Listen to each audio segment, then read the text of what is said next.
Aku margi tamin andang ko koti kana da jechuudha min anani bitu kana da jechuudha nyaata andang koti fi insi mala sa sanyi kana da jechuudha mana tille oomisha dinnan jechuudha kana da kari bitu jechuudha guyyaa baay'ee ta'a asini jedha me wal mala dhamu waa'ee ndaanqitti ilaalame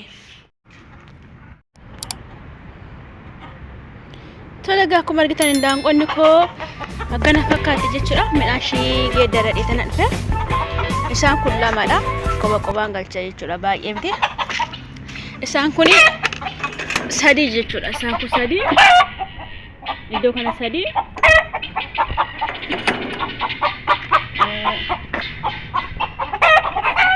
iddoo kana immoo akkuma argitanii afur jechuudha walitti torbadha kan fide fife nyaata da jechuudha bishaan nyaata kanifi inqulaali argitanii akkanatti kombosaata minamina irraa hojjechuu hin dandeessu jechuudha mana ishee isaan kun immoo afur jechuudha isaan kunis walumatti 11 tokko kaleessa duute jechuudha ishiin kunis manni ishinitti dhaltu kanadha kormaa waliin galti isiniin jedha nyaata kennuuf dhufe amma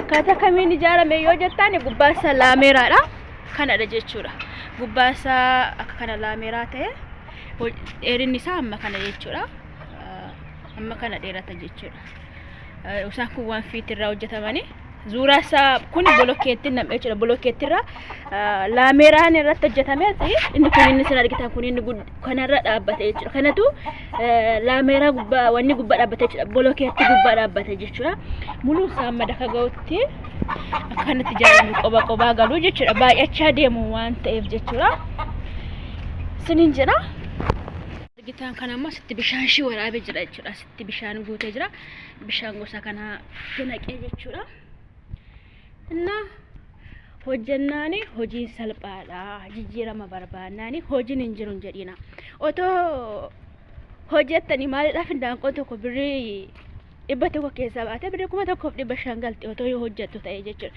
hojiin hin jira garuu namni hojjetu hin jiru hojii gosa baay'ee jira namni waa tokko bichaa beeka namni yookiin isa qabutti hirkachuu hojii mataa isaa uummachuu hin barbaadu namni keenya jechuudha tooftaatti hojii uummatan hojii difiraatiidhaan yoo hojjette malee hojiitti qoostee yookiin gosa hojii firattee takkallee jijjiirama fiduu ba'aam taatee hafta jechuudha namni bara isaa kenname keessatti dorgomee waan ta'uu qaba inni kaan maatiitti hirkatee ta'a hojiitti jijjiiramu inni kaan boodigaarditti hirkatee ta'a hojiitti jijjiiramu kun ba'aadha biyya irrattis maatii irrattis waan ta'eef hojii kamiyyuu jedha leessoroodha kaasaati hojii kamiyyuu hojjedha hojii sin jijjiiruu danda'u maaliidhaaf uumamtanii ba'aa namatti ta'uudhaafi maaliidhaaf uumamtanii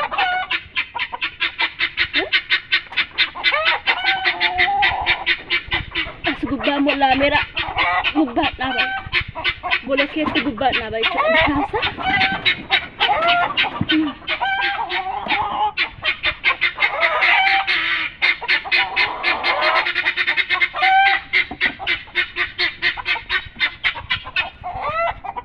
hojjedha hojii kamiyyuu hin tuffatina lala inni qulaaliin tokko meeqa amma kun galgala kanaati guyyaa jalaa baasara jechuudha kanaaf hojii xiqqoo hin qabdu mu'amma ogummaa baradha ogummaa baay'ee jira wallahi gubbaa jechuudha uffata hodhuu meeshaa adda addaa ababaan tulle ababaan qum nagaara xarabeessa irra ta'u biyya keenyatti wuddiidha maaliif namni hojjetu waan hin jirre waddade malee otoo namni hojjete waddadu jechuudha isa faa gadi buusaati aappii isaa gadi buusaati ilaala hojii addaa dhugaa isiniin wanti ganzama finne hin jiru jechuudha wanti na xarfu hin jiru yoo tole nagaa isiniif obbolootaan kabajamoo fi jaalatamoo maatii koo maatii chaanaali kooti warri taatan hundi keessanii baay'een sin jaaladha kinoo akkana fakkaata birraan biyya keenya baay'ee bareeda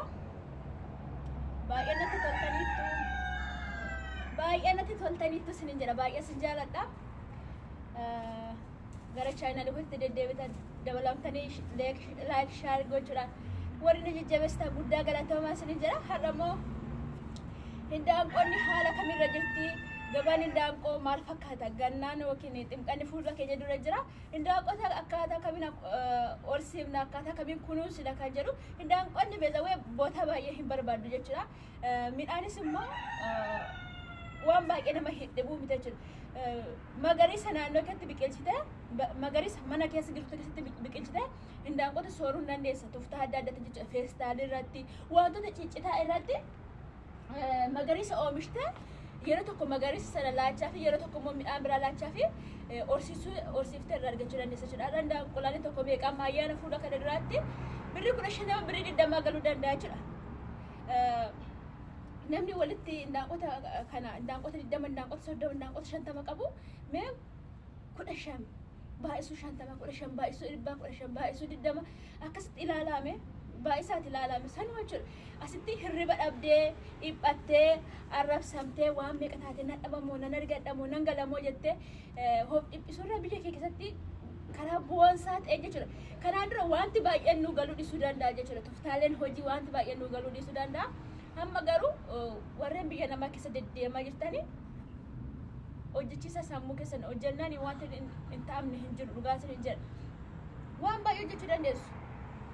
Waan bittan waa bittanii waa buufachuu dandeessu jechuudha. Calleestanii waa tokko bichaan lalina biyya namaa keessa deddeebi'u gaaf tokko keessa gaaf tokko mana akkamii akka nama qaqqabu hin beektan jechuudha. Mana maxifoo ta'uu danda'a, mana hojii namatti ulfaatu ta'uu danda'a. Kana keessa immoo dhibamuu ni dhufa, kana keessa immoo gad darbatamuu ni dhufa, kana keessa immoo karoora malee biyyatti galuun hin jira. Kanaaf qaamni lamaaniyyuu dhiiras ta'e shamarran hojii hin tuffatina, hojii hojjedhaa siniin jira har'a.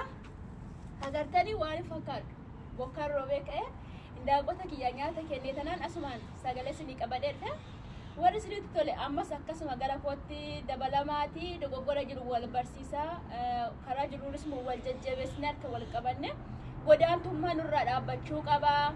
Wal sobuunis nurraa dhaabbachuu qaba. Wal boochisuu wal buqqisuu nurraa dhaabbachuu qaba. Ijaaramuu qabna tokkoomuu qabna.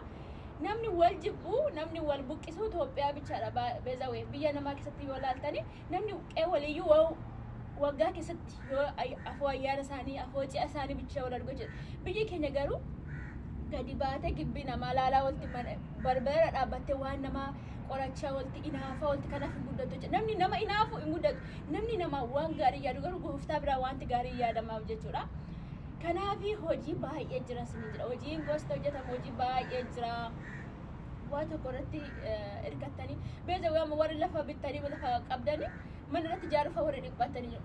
Biyya keessan keessatti karaa salphaatti mana keessanii mana lafa irratti ijaarta sana irratti mana lafa irratti bitatta sana irratti waan baay'ee hojjechuu dandeessu jechuudha. Biqiloota oomishuu sharaa adda addaa waxxartanii maal walitti galtanii ijoollee laala ijoollee biyya hambaa keessa maziraa hojjetan jechuudha.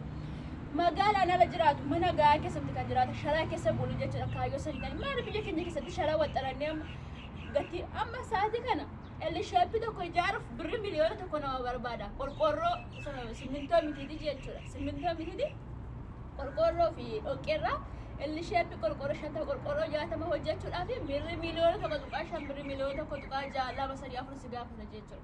Kanaafuu wanti karaa salphaatti jireenya kee gaggeeffachuu hin dandeessa. Barachaa daldaluu hin dandeessa.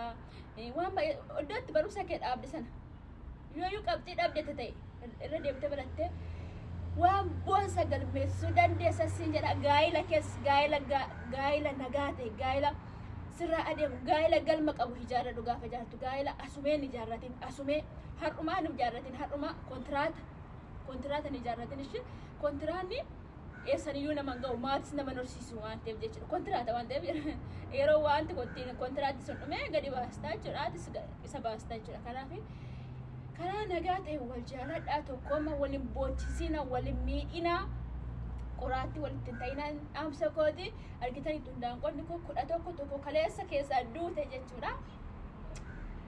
Siniin jedhaa mee hayyaana fuula kana dura jettu gurguree keessaa sinitti agarsiisaa baay'ee sin jaaladha.